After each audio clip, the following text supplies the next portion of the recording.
Greetings and welcome to another edition of the Jacksonville Buzz. I am your host, Adrienne Houghton.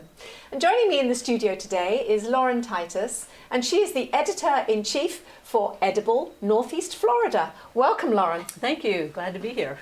So tell me, Edible Northeast Florida is this wonderful magazine. I have the latest copy here. Tell me a little bit about how you got started. I had just left a corporate job and was looking for something to do in food. It was one of my passions, working with food co-op and restaurants, and as a writer I was looking for a way to combine all of my skills and interests.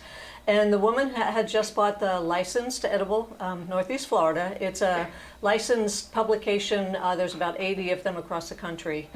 She was just starting up Edible Northeast Florida and asked me to be the editor. And I said I would love to. It would be a perfect combination of my skills and interests, and covering the topic of food was and still is very appealing. And so you're partners and have been and Yes. continue to be. Yes. So what kind of stories do you include? Because you're also online, aren't you? We are online, yes. So our mission is to create community. Although our topic is food, it's really, the underlying topic really is building community throughout Northeast Florida.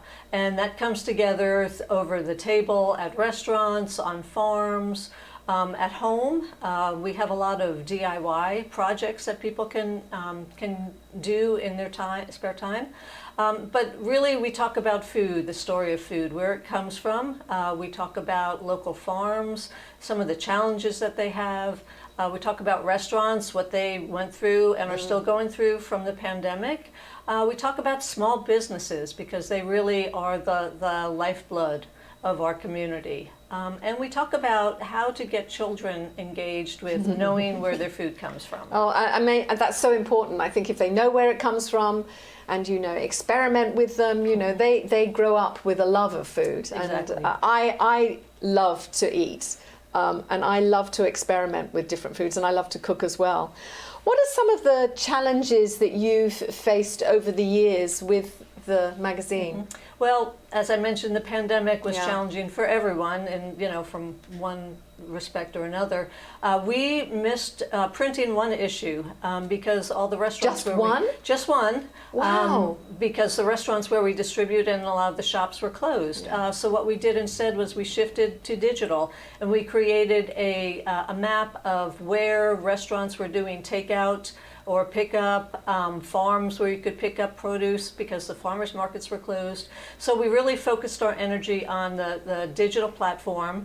And we also created a cookbook, a digital cookbook, using a lot of our past recipes and some new recipes as a way to remind people that yes, we may all be stuck at home, but we can still have good food and enjoy company around our tables.